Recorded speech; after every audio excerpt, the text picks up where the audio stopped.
Hello and welcome back to the Watford Way. And as you can see today, I've gone with a red theme, quite deliberately actually, because Watford are set to face Southampton away from home at the St Mary's Stadium this weekend. Now, in terms of Watford, again, I've kind of lost interest in this season now. There's very little to play for. We're not getting relegated. We're not getting promoted. We're not in a playoff battle. We're not in a relegation battle. We're in mid-table mediocrity, really. We're on the beach and we're seeing out this season quite comfortably, actually, under Tom Cleverley. 5 games unbeaten now for Tom Cleverley. 4 draws, 1 victory.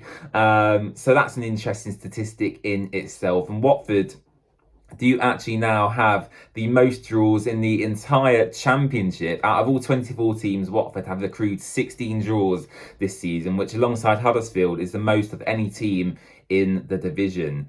Southampton, of course, are high flying in the championship this season. They're not quite in a title race, albeit they are right up there in the table. I believe they're 4th in the championship table as it stands. However, they're way clear of the playoff race as well. I believe they're 10 points clear now of 6th position, which is Norwich City. So Southampton should secure themselves a playoff position if they beat Watford this weekend. There's 4 games to go.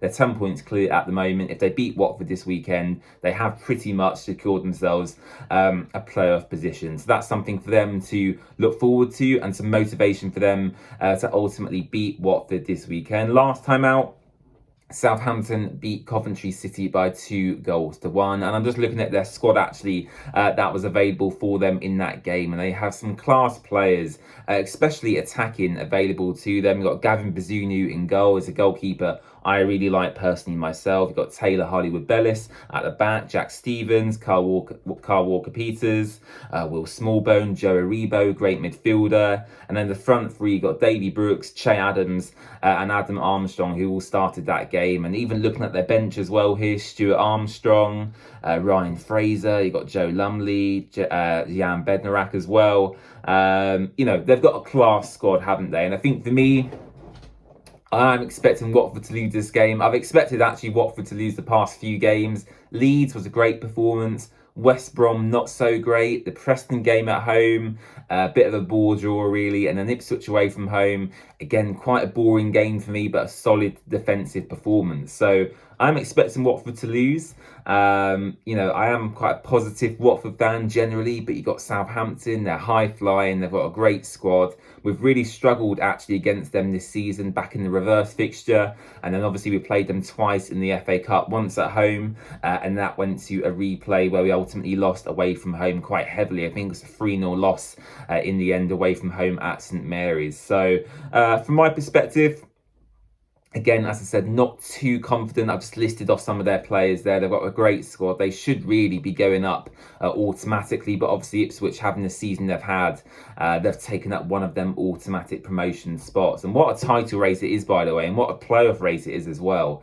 You've got Leeds, Ipswich, Southampton, Norwich, Coventry, Preston. They're all in kind of the mixer really for them playoff positions. So it's going to be a good end to the season. And actually, as I said, from a Watford perspective, it's going to be a pretty boring end to the season because, we have nothing to play for, unfortunately. In terms of Watford injury news, I believe there's only 2 really major injuries to be concerned about, and they actually should be coming back after this game and should be available next weekend as Watford take on Hull City at Vicarage Road. And that's, of course, Ken Sema and Jeremy Ngakia, who have been our 2 longer-term absentees. Tom Cleverley said this Saturday is probably going to come just too soon for them 2 players, but hopefully they should both be available for next Saturday. They could feature off the bench perhaps in this game. He said they have returned to training in the past couple of days, but I wouldn't even bother risking them, to be honest. We've got nothing to play for, and I'd much rather they got back in a healthy condition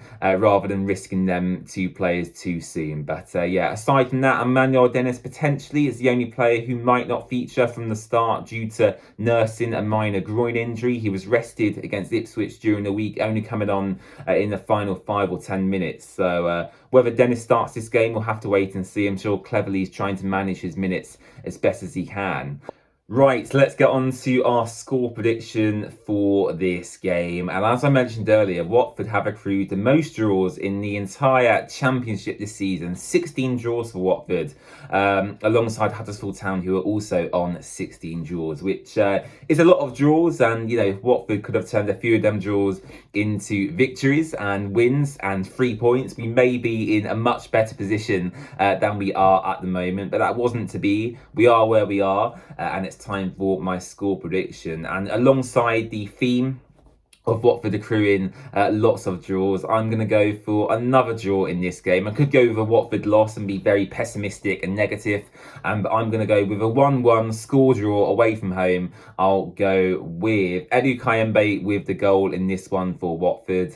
I'll go with a 1-1 draw at St Mary's Stadium to continue Tom Cleverley's unbeaten run as interim head coach at Watford. So let me know your score predictions in the comment section down below. Don't forget to subscribe to The Watford Way as well. We'll be live here at 3 p.m. for a live match watch along for the game. Our last watch along of the season, unfortunately, here on The Watford Way. So do make sure you join me here for that on Saturday afternoon.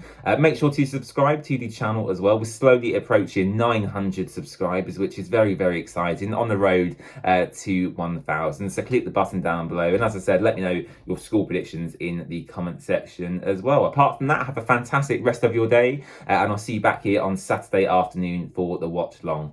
Bye bye.